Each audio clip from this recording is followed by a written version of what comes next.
Welcome back to MomCom. I'm Nicole. And I'm Shannon, and we're so glad that you're here with us today.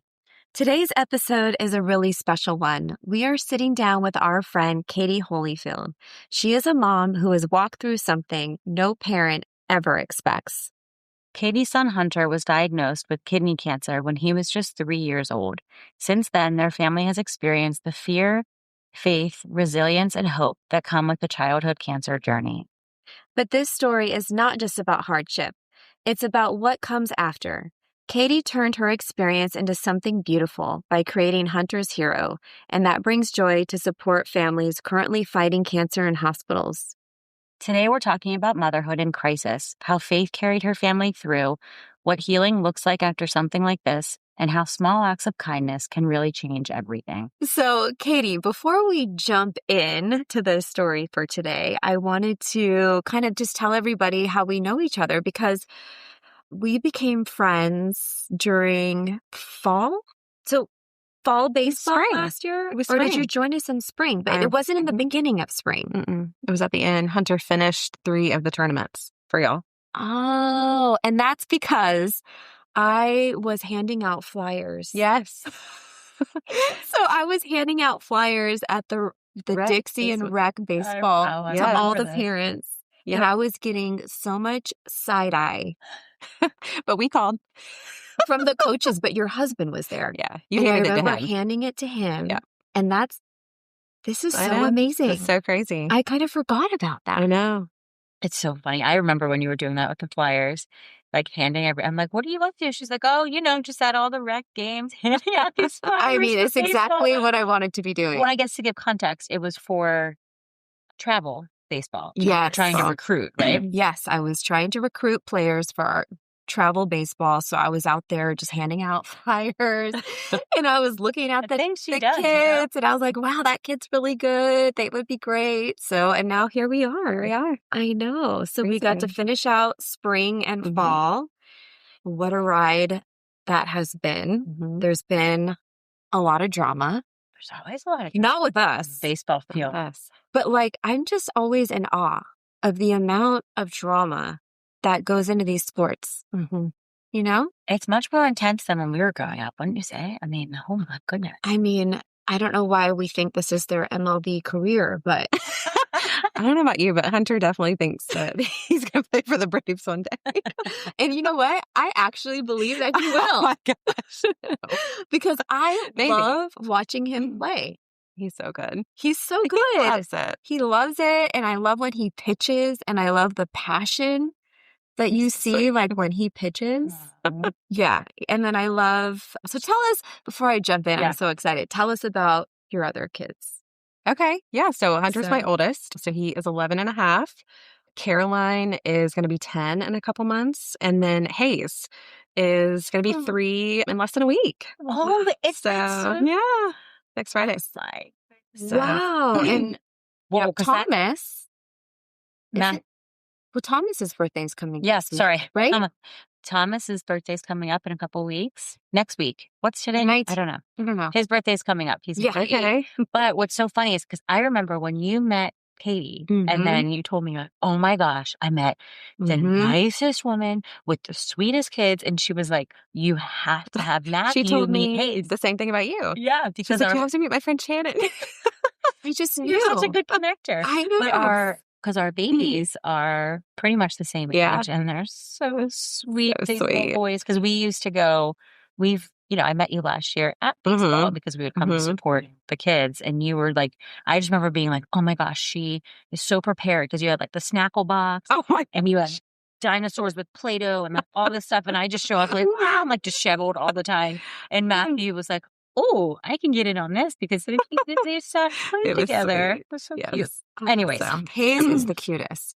Well, you were always like, he's just the sweetest boy. He He like, goes with the is flow. literally the best, just like Matthew. I don't know. Maybe it's something about the The third, third kid. Oh, the the third third kid. kid. You just And Hayes was start- not planned. So we definitely were not planning for him, but he's been the biggest blessing. So, Well, when there's an age gap that big, yeah, it's it's usually a large age gap. Yeah. That's how ours. Yeah. So Hunter and Caroline, are they 18 months apart? They are 22 months apart. Okay. I thought so because our kids are similar ages. That's why Quinn really connected with Caroline, and they run around the ballpark, you know. What do they call those? The feral children? Feral siblings. They come back with no shoes on. And I never know where she is. Never. Except for when you tell me. I'm always like texting, Katie, do you know where Quinn is? Because I can't move from what I'm doing. Like, I can't turn my eyes away. So she always knows where my daughter is, I though. love it. I love it. Try. I think it's so nice that you are coming on, though, because we love to have people sort of within the community and actual friends. I mean, you have a true friendship, and obviously we've been able to connect through that as well. And so thank you for, I know as a mom of 3, there's a lot of arrangements that have to be made to come spend some time with us here. So thanks for making all that you did. Thank you for having me. Yeah. So today on this show, we're going to kind of share your story with Hunter and kind of what you went through when he was little. Okay. Which is like something no parent expects or can plan for. So can you kind of take us back a little bit to when Hunter was just about 3? He had just turned 3. I think it was 16 days after he turned 3. Wow. You know, totally medically appropriate 3-year-old, you know. And we were out on Labor Day and at a cookout and came back home, obviously baths very late. And he just started urinating blood. And he actually, his first response was, that's from the popsicle I ate earlier. Because, of course, he ate a bomb pop, you know, probably ate 2 bomb pops at the cookout. And I mean, just like, absolutely no symptoms. It did not hurt him. He was not in pain. And I was just like, so my husband at the time was a pharmacist, so obviously had a medical degree. And so I like yell for him, you know, because he's downstairs. He comes up and honestly, like he was like, he probably just has like a UTI. It was late. Yeah. It was Labor Day. So it was a holiday. So we would have had to take him to the ER instead of like an urgent care place. And so he was like, if he's still doing it tomorrow, we'll just take him tomorrow. Went to bed. I mean, I was a little nervous. I remember texting some family and friends, like, what do y'all think this is? And everybody was like, oh, it's probably just a UTI or like a kidney infection or something like that. And so anyway, so the next day I got up and he was still urinating blood. You know, he went to the restroom and stuff, but happy as could be. It actually was his first day of preschool. Wow. I had the whole Pottery Barn brand new book bag because it was his first year in preschool. The smocked little outfit with the school buses on it, the whole thing. I had everything laid out. And I was like, we're just going to go to the pediatrician's walk-in clinic and then I'm going to take you to school. I brought it all with me. Like I packed the lunch. I did everything. And so we went, instead of taking him to the ER, y'all, I don't even know how or why. Like I wasn't more panicked or nervous. I don't know. So I would have thought it was a UTI. Well, I was going to say, and if your husband is getting all the that like, that's what I would have thought. And like my husband went to work. Like he was like, are you going to take him to the doctor? I was like, yeah, I'm going to take him and then I'm going to run him to. Yeah, like we're just going to pop in. Yeah, we're just going to pop in. No big deal. I'm going to get an antibiotic. And so anyway, so I went in and it was like kind of like the rest is history, to be honest. So we went in and the pediatrician at the time was like, he could have strep throat because apparently with strep throat, you can urinate blood. And I did not know that. And so did strep tests, of course, it was negative. And I just remember like he kept going in and out, in and out, in and out. And this wasn't his normal pediatrician. This was just like the person who was in the walk-in clinic. I mean, I knew him. We had seen him before, but he wasn't a regular pediatrician. And so he finally came back in and I'm just sitting there probably like on my phone. Hunter's running wild in the, pediatrician's office. And he's like, I want you to come feel this. And so, because it was like, it was weird. And now, like, looking back, I'm like, well, duh. But he came in and he wanted me to feel it. And so I felt it. And he's like, do you feel that? I was like, yeah. And he was like, that's a mass. He was like, he has a mass on his kidney and you need to go to the ER right away. He's like, I'm going to call them and let them know that you're headed there. And I literally said to him, can I go change first? And he was like, no. He was like, if you are going to go somewhere else other than the ER, I'm going to call an ambulance. Wow. And I was like, wow, okay. And so I remember the nurse and the doctor walked me all the way out and the nurse hugged me before I got in my car. And I remember that gave me the chills right now. I'll never forget her name's Kathleen. She's still there. And she's still to this day, like requests to be Hunter's nurse. But anyways, it's so crazy. And so she hugged me and I was like, why is she hugging me? Okay. Anyway, so I call my husband and I tell him what's going on and he hangs up on me and he was like, I'm coming, and hangs up on me. And so I think he knew then, obviously, like something was wrong. You know, I don't think he knew exactly what, but obviously he knew something was wrong. Okay. And so I think he got there before us, to be honest. And I remember at that point knowing that something wasn't right. And I wish I would have spent more time. So we parked in a parking garage and we walked up. This wasn't Sean Jenkins. This was old. I mean, I was at the time. And we walked up and there was a bench outside of the ER. And Hunter was like, I'm going to go sit on the bench. And so we sat on the bench for a minute. I think I even have a picture of it. And I was like, come on, we need to go.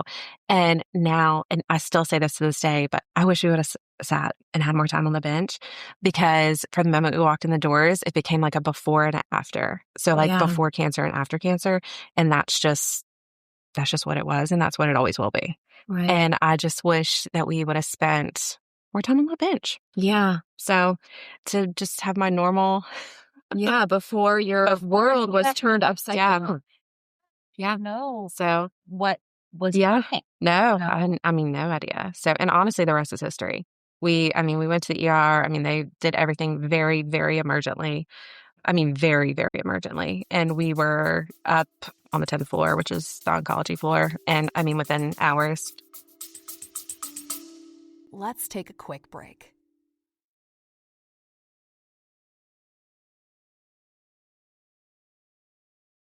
To our local Charleston listeners, you're going to want to hear this. Bloom is a one-day conference on March 14th for women who just need space to breathe, to step away from the noise of everyday life and be reminded of who they are in Jesus. So many of us spend our days pouring into everyone else, and Bloom is simply a day where you get to be poured into. Through worship, encouraging teaching, and time spent in community, their hope is that you leave feeling refreshed, restored, and deeply reminded that you are seen and loved by God. You don't have to have everything together to come. Just come as you are. If that sounds like something that your heart needs, you can grab your ticket over at bloomconferencellc.com. Remember, that's on March 14th, and you can get your ticket on bloomconferencellc.com. Seriously. So I want to know, so the doctor felt the mass and then said, you got to go to the ER. And did they know that it was cancer by the fact that he was bleeding blood? Like sometimes you have a mass and it's not cancerous, but they just kind of knew right away. I think he knew that this type of cancer that Hunter had, it's a pediatric cancer specifically.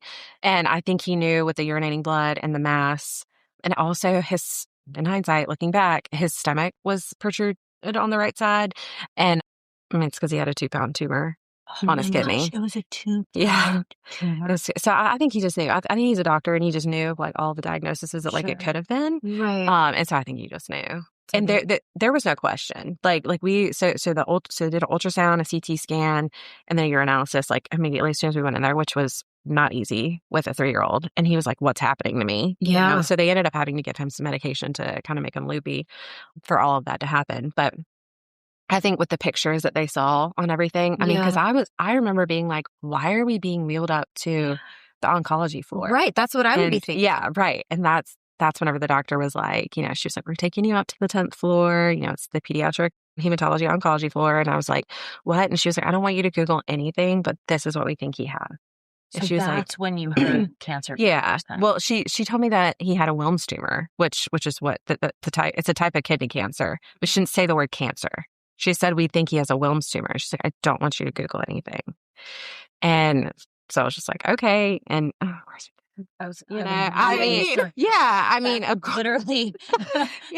if someone tells you not to Google something. Right. Yeah. You're Googling. Yeah. So I think that's just whenever. And then, you know, we got wheeled up and honestly, we didn't leave for 11 days. And there was a hurricane that came through during the time. I think it was Hurricane Matthew. Actually. And yeah, literally. So we were in the hospital during a hurricane, which made pathology take forever to come back. So, because we weren't, so he had surgery within 48 hours they had to remove the kidney and then, of course, the tumor. And they do pathology, of course, to know what stage it was. And so there was some spillage with the tumor whenever they got it out. And so they knew it would be a 3, but they didn't know if it'd be a 4, like stage 4. And then his lymph nodes were involved. And so it just took forever for pathology to come back because nobody could report to work because downtown was flooded. And it was crazy. So that is. But yeah, it was wild. It was a wild ride. And because Caroline was, 18? No, she was like 14 months. 14 months. The time, maybe my mom had her. So your mom had My her. mom, I remember my mom, like, during the hurricane, it was very stressful because I was like, there's a lot of tornado warnings going on. And I just remember checking in with my mom, like, are y'all okay? Or you know, Wow. so, because that was stressful, having another kid during a hurricane, not with you. Right. We knew we were in the safest place. In fact, they told us at the hospital it's like the safest place to be. There was multiple tornado warnings that happened, and we had to evacuate to the hallway. I have tons of videos and pictures of us just sitting in the hallway. This is crazy. It's crazy. It's like, it's wild. My mind is But, blown. and nobody could get to us. And my family and friends were so good to us during that time. They would bring us meals all the time because I hated eating the hospital food. I mean, they had Chick-fil-A, but that gets old after a while. And so they would bring us like home cooked meals, which was so nice. But then nobody could get to us for several days. Oh, so my God. that's okay. But Wow. anyway, That is. So before he left the hospital, he had his surgery to have his right kidney out, the tumor out, and then he had started chemotherapy before we ever even went home. Within that first 11 days. Yep. When you just thought you were taking Yeah, him really I quick to the know. doctor I before know. heading to preschool. That's and so he, much. He never Katie. got his That's preschool. so Wow. much. Yeah. I know. That is. I mean, he went the following year, but he didn't go that year. When they So. say that life can change in the blink of an eye, Mhm. and to be grateful for this moment right here, right now, because you never know when that's going to be, like, you're going to be sitting on that bench. I know. And then your entire world's going to be upside down. I know. So it's powerful. It really is. It's like, it's a lot of things. And you're so strong. You really are so strong. Well, because honestly, you hearing just have to be. I mean, everybody was like, how are you doing it? How do you do it? And it's like, you have no other choice. Right. So like, you have to do it. And you just have that adrenaline to push through. Yes. And honestly, like, I was like annoyingly positive the whole time. I had like a Facebook page that I set up it was called Healing Hunter is what it was called. And every single time I go back and look, and I like kind of cringe because every single time I would post an update, I'd be like, hope everybody's having a great day. And I'm like, Yeah, but that's what got you through. I know. I feel like it was just like an angel, like over me, like the whole time. But I'm like, I go back and look, and I'm like, it was so not real. It just wasn't like realistic. I mean, it was, but I mean, because things were really hard and things were really bad. But you probably needed that outlet. Yeah. Yeah, but I didn't want people to know that it was really bad. I wanted people to know we were okay. I don't know why, but it was hard for me to like accept help. Because You you're just a have to. woman and Yeah. you're like, And I'm like, I can do it all. exactly. Yeah. I mean, we talk about that stuff all the time, right? Not in this context. This isn't such bigger context, but it is interesting to see how that shows up, right? Like, we are women and have like the superpowers that come with being this strong, powerful woman. Right. And even in the hardest times, you're saying like, no, don't worry about us. Don't worry about Don't us. worry about me. Don't worry about like, me. Like, isn't that wild how that? And no. But I feel like in so many ways, like you said, it was like almost a protection. Yes, right? it absolutely was. Absolutely. And if you say, we're okay, we're good, then maybe you will be, you know? Like bringing that into existence and like, it's going to be okay. It's going to be okay. We're okay. We're good. Yeah. You know? And I think we kind of, to some extent, well, it is hard to ask for help for anything. It's very hard to ask for help. For anyone. I think for most women, it's hard to ask for help. So, wow. So I'm curious to know, so he started chemo, and what was that like? And how long did that last?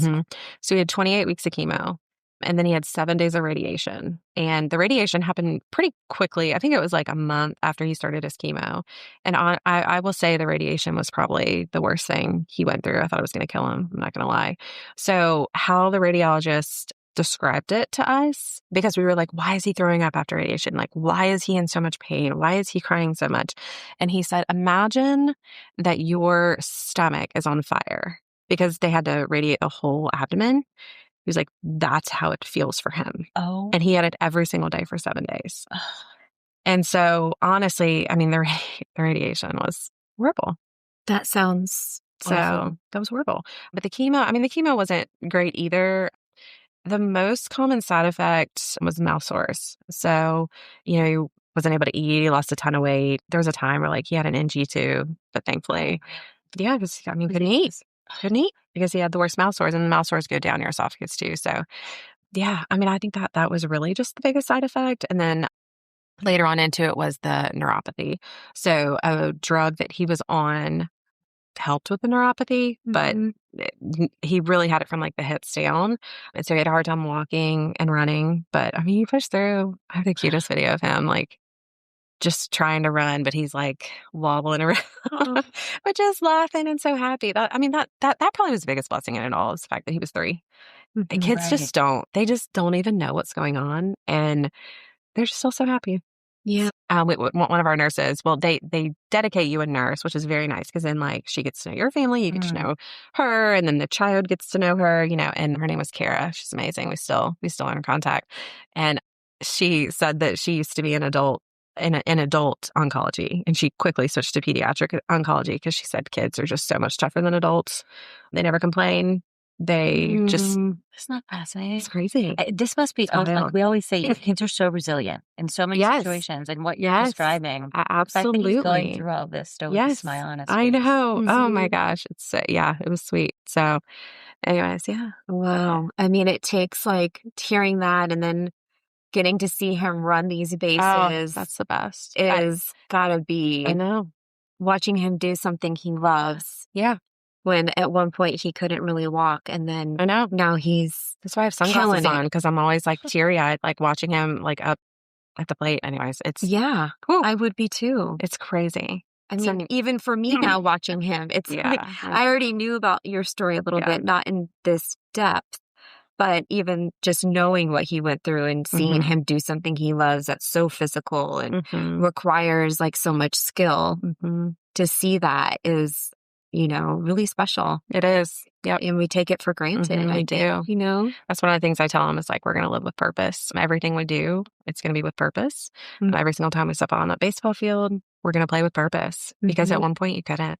And that is just how we live life. Right. And wow. That's a really beautiful reminder. Maybe a reminder is not the right word, but live with purpose, play with purpose. I think that's really powerful and a good reminder, because I think sometimes it's hard to, everybody has stuff, but perspective is such a big thing, right? Yeah, absolutely. And so it kind of, it's helpful to think about things through a bit of a different perspective and just live with purpose. Yeah. I love that.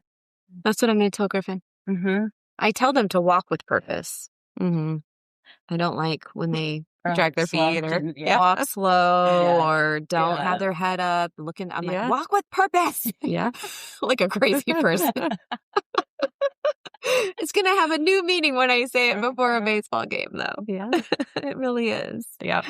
So through his treatment, was he able to be at home with you at least? He was. So there were several times where we were hospitalized, because if you have a child going through or that has cancer, going through chemotherapy treatments, and they spike a fever of 100.4 or higher, it's like an immediate hospital admission, because he had a port in. So that's how they access like his blood and things like that. So you get very sick very quickly. And so there were several times where we were hospitalized. And that's why they always say, have a bag by the door, kind of like whenever you're pregnant. And so it always would happen in the middle of the night. And, it's just, you just grab the bag and go. Wow. So, so it's just, there were several times, but no, he was at home most of the time. And did you have to stay home with him? Like, no. So how did that work? Yeah. So actually, we moved in with my in-laws. Thank you to my in-laws for allowing us to move in with them during that time, just because we knew we were going to need some extra help. I did work. I was on FMLA the whole time. So like anytime I needed time off, I was protected. But I worked, I would say probably like 60% of the time. But there was several times where I was out for a few weeks because we were in the hospital and things like that. So yeah, and then my husband worked, but thankfully it was kind of, I don't know. Yeah. I'm glad that you had the support of your family. Yeah. To be able to kind of be there during what was all already hands on such a deck. hard situation to deal with, It was very all hands on deck, which was very nice. Couldn't have done it without them, honestly. Truly when you need that village. Yeah.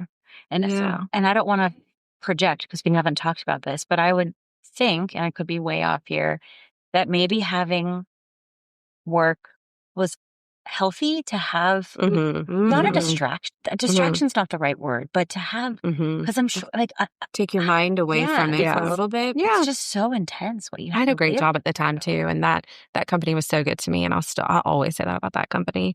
They were so understanding and kind during that time. So anyways. So he goes through treatment and then you get great news, I'm sure, that he is cancer-free. Yep. And what was that like for you? Oh, gosh. That must have been like oh, it's amazing. the It was biggest moment. Yeah, it was amazing. Yeah, it was great. It was. What did you do after that?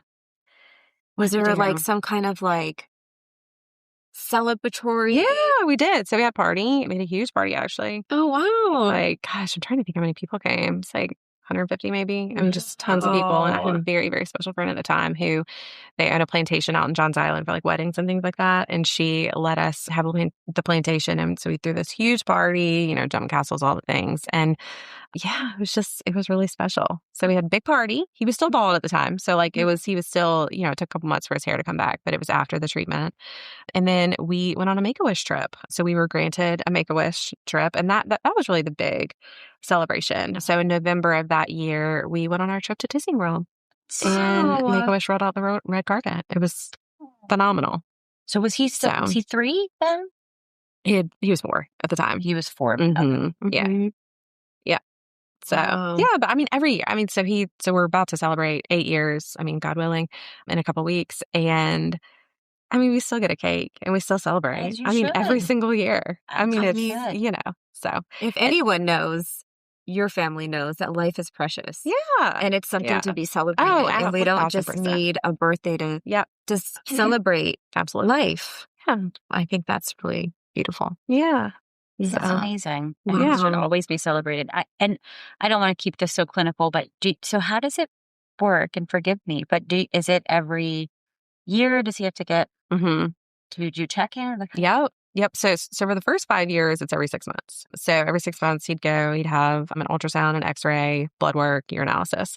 And then after 5 years, you are officially medically cancer-free. Okay. So what that means is if he were to get cancer again, it would not be a recurrence. It would be a secondary cancer. So within that 5 years, say the other kid or something like it would be technically like a recurrence of cancer, but after 5 years, it's a secondary type cancer. So we're now going on the 8-year mark. So, God willing, he'll still be cancer free. But if it would be a secondary type cancer, What does it feel like leading up to that appointment? That must be quite a box of emotions. It's a right? lot. Like that must be a lot every year. I start getting the reminders a couple weeks before the appointment. And I wouldn't say nightmares, but bad dreams happen. Just thinking about all the things. And, of course he's a kid. Of course he's going to complain about things. But like the most recent complaint is he has leg pain. And leg pain brings me back to whenever he had such bad neuropathy, anyways. And so I've already had a dream about within like the past week, just about we went to the doctor and they did blood work and they're like, oh, he has cancer again. And I'm like, I woke up sweating and in a panic. Yes. And so that it just happens. But I will say, the other part of the year, it's like really, it's a part of our story, but it's not our life. Right. That makes sense. So it's, in any other part of the year, I'm totally fine and I can rationalize things. But whenever it gets close to the scan time, is whenever I struggle a little bit. So, and you're allowed to struggle. Yeah, I know. You're allowed to feel the feels and, not, the good news is I don't think you have to carry it alone, but I can't imagine. Like I would be, not either. So a wreck. So after you got the great news that when he was 4 and all, so how did, you said you just had, as a mother, you just did it. You just went through it. Like you didn't. I feel like you didn't even allow yourself to like feel everything because you have to be so strong for Hunter and for your family and for your little baby daughter and all the things. Once you got the positive word, did it kind of like all come at once and all those things that, can you share? I mean, if you're comfortable. Oh, absolutely. Yeah. It was about 2 months after he finished and I knew that I needed help. I actually took him to the ER for fever. I was like, he has cancer again. I know he does. And they didn't want to do blood work because literally the only symptom was a fever. And I was like, no, you're running blood work. You're doing all the things. And I was just like, I need help.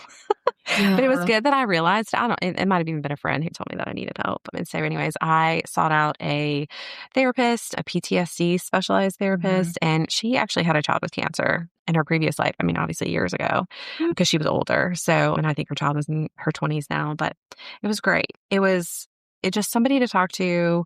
And we didn't necessarily even talk about our kids having cancer or anything like that. She just kind of taught me how to navigate it, navigate the worry and the fear. And it was Christian-based counseling. And so just trusting God. Yeah. And I don't want to make this, about that, but that's what it was. So, and then, honestly, after about 6 months, I was done. We finished our appointment and she was like, do you want to go ahead and book your next one? And I was like, I think I'm good. Yeah. I think I'm good. Yeah. And honestly, it still carries me through now. So, I mean, of course we all worry, right? We all worry. I mean, I know you worry about your kids. And, I mean, everybody worries. And so that's normal. It's a normal response. Just not driving your kid to the ER for. Well, right. But to me, it's so logical. It's I'm sure you were so heightened because every little thing I was totally. Trauma has a way of doing that to you. It's a very traumatic experience what you went through. And so I think it's common sense to me to go to the hospital for a fever. Me too. I'm like, I totally I get it. Yeah. I mean, there's a lot of times I think with Griffin just growing up and I'd be like, oh, something's wrong. I got to take him, and Quinn would be puking all the time. I'd take her to the hospital. And Matt thought I was absolutely crazy. And I was like, I just did it. I just did it literally a month ago with Thomas because he had mono last year and it took him out. He had mono and strep at the same time. And I'm banging on every door to every doctor that they don't really listen to me, but I'm like, you never fully recovered from it. Something is off. And he was tired and he was like, Mom, my throat hurts a little bit. I made him a sick appointment that day. I'm like, test him for strep. They were like, but how long has he been sick? I was like, 2 hours. They're like, oh, okay, just do it so she gets out of here. Yeah. When I slap his throat. I mean, my point of all of this is I get it. Yeah. And but I'm very impressed that you sought help because I feel like. Yeah. I mean, I knew I needed it. It's hard, but to know you need it and to actually do it are two different things. So and to find this person. Yeah. Oh, it was such a godsend. Yes. How? Yeah. And I didn't know at the time that her child had cancer. I just knew she was a PTSD therapist or specialized therapist. So, yeah. And I do believe that it helps to put your faith in something bigger than you. And I do believe that everyone comes into our life for a reason. And people have seasons. And that's something that has actually been a little hard for me, just as I get older to realize, because I want to be friends with everybody forever, and right. it's just not that way. So I think I say to you, just through baseball and when teams change, I notice you meet these great people, but then as the team, your kid goes and plays on a different team, those friendships that you loved, that you spent all this time with, they change. Right. And it's kind of a hard pill to swallow. So hard. I know. And I remember saying to you, Katie, if our kids play on different teams, you cannot not be my friends. We're still going to be friends. Absolutely. I remember telling you that. We are still friends. Okay. Even if they don't play together, because it's hard when you find those friendships and then the season changes. So after everything your family went through, you turned the experience into something really meaningful. Can you tell us about Hunter's Heroes? I can. Yeah. So a couple of years, I want to say it was 2 years after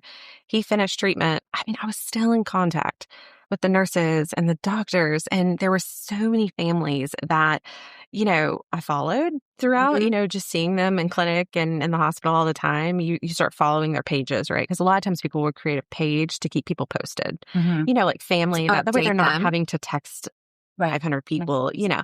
And so there were still so many families who I was connected to and who I was keeping up with and who I would talk to. And I was like, I just want to help. Like plus I want to teach Hunter that we're going to get back. And anyways, I mean, everybody was so good to us during that time. We received so many care baskets at the hospital all the time. I mean, just all the time. We were given gift cards and guest cards, and he got this Easter basket once with like tons of really nice stuff in it. And I was like, I want to do something like that. Like that is what I want to do. And so I partnered with a social worker and we just decided Christmas was a good time. They do get a lot at Christmas, but Hunter's Heroes is very specific in what she started asking for. So she would get with the team and come up with like high need items that they needed. So the first year I ever did it, it was just fun sheet sets for the hospital bed instead of just white sheets and like blankets and pillows, like fun stuff to like make the bed fun. And I remember we had something like that. Like we were given, it was a pillowcase. It wasn't sheets, but it was a pillowcase. But anyways, and then every year it kind of changes. This past year was more just like things that they needed, like in the break room and things like that, that like the families could use in the family center. But yeah, so we do it at Christmas. And then we also do like a 4th of July lemonade stand where my kids do everything. They literally do it all. I mean, I just promote it like on all of our neighborhood Facebook pages, but they bake, they do bracelets, they craft. We've been doing these like cookie kits we sell for a little bit more with like icing and cookies and things and like sprinkles. And and so we get back twice a year. Christmas is obviously the largest one, but then we always do the 4th of July lemonade stand as well.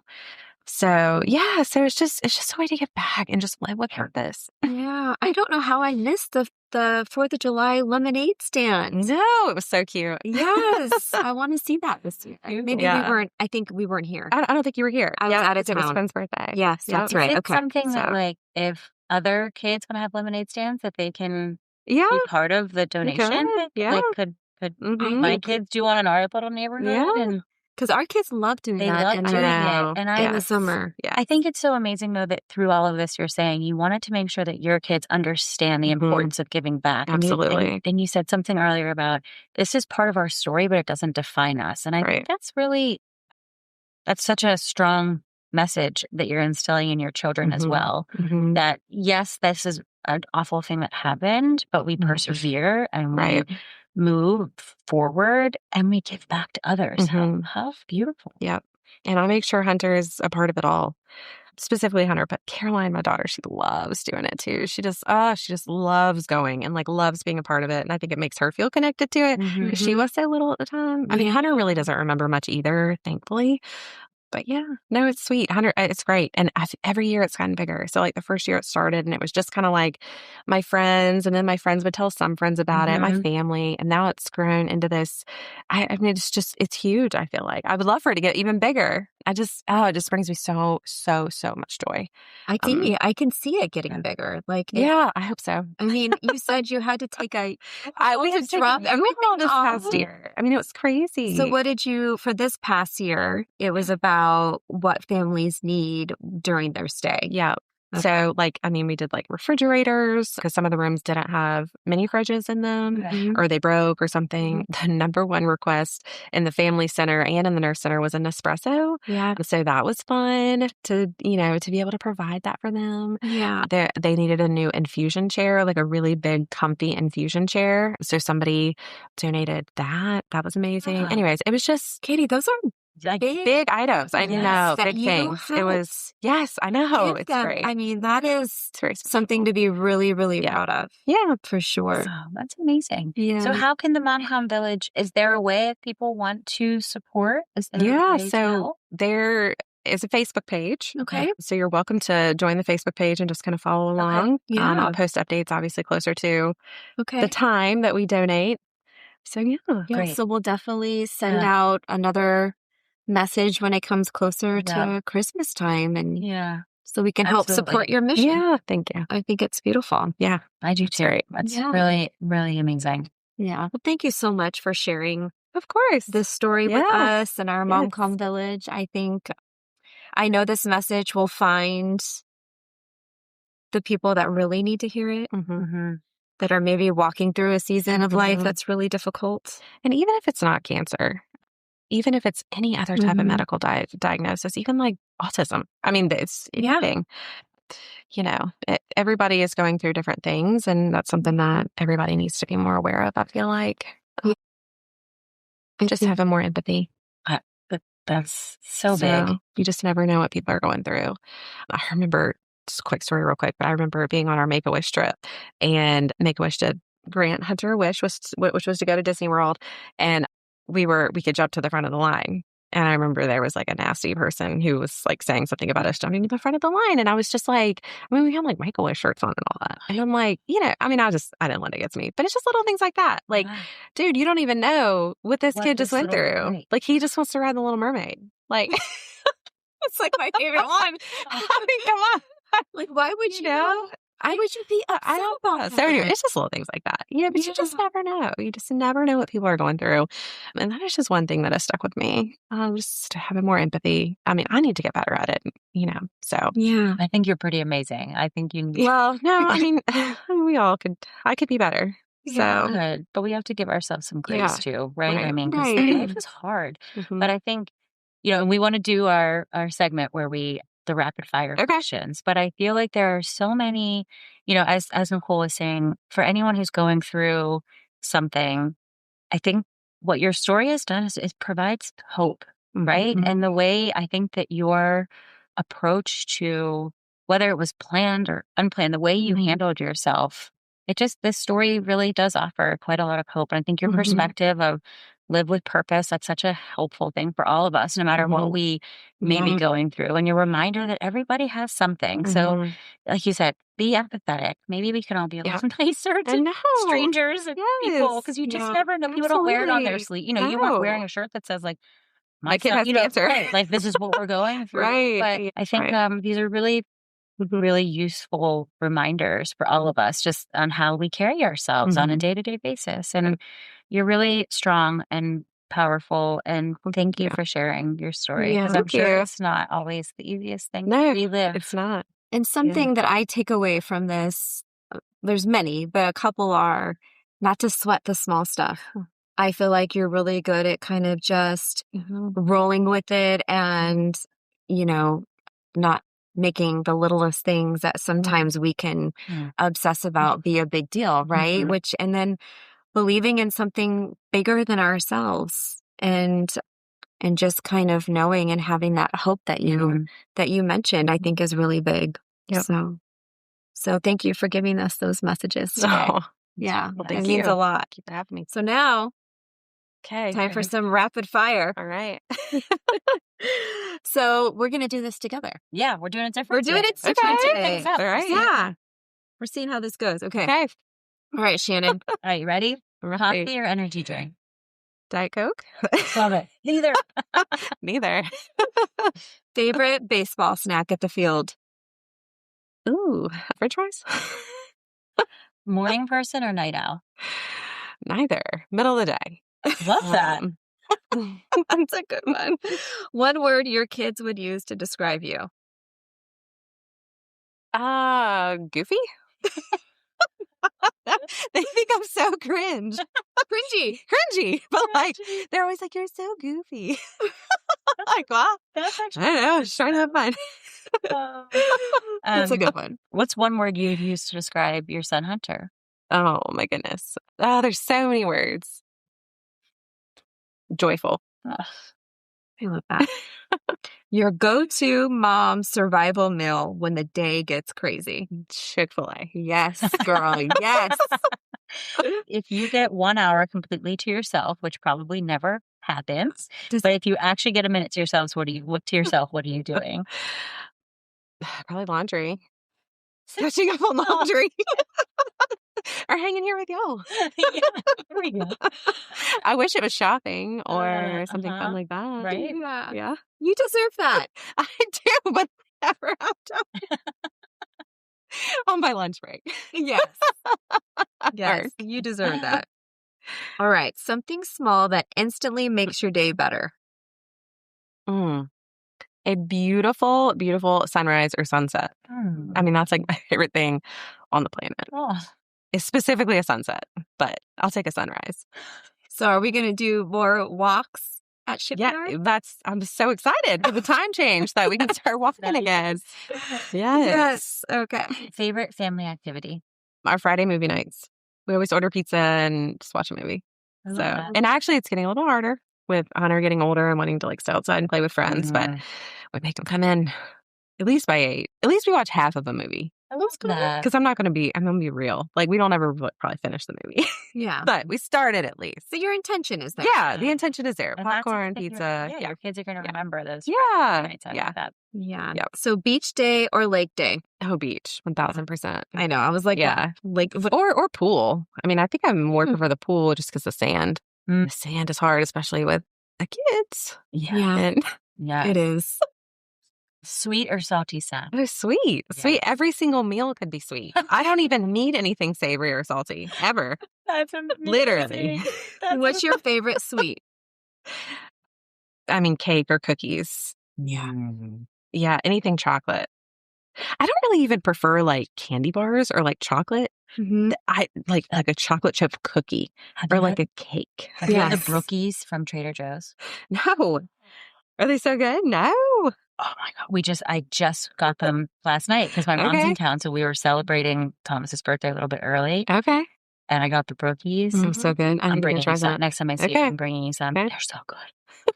That's awesome. Well, All right. thank you so much. Yeah. Thank you for hearing my story. Hearing Hunter's story. Yes. It's a powerful one. So, It really is. Yeah. It really is. It's amazing.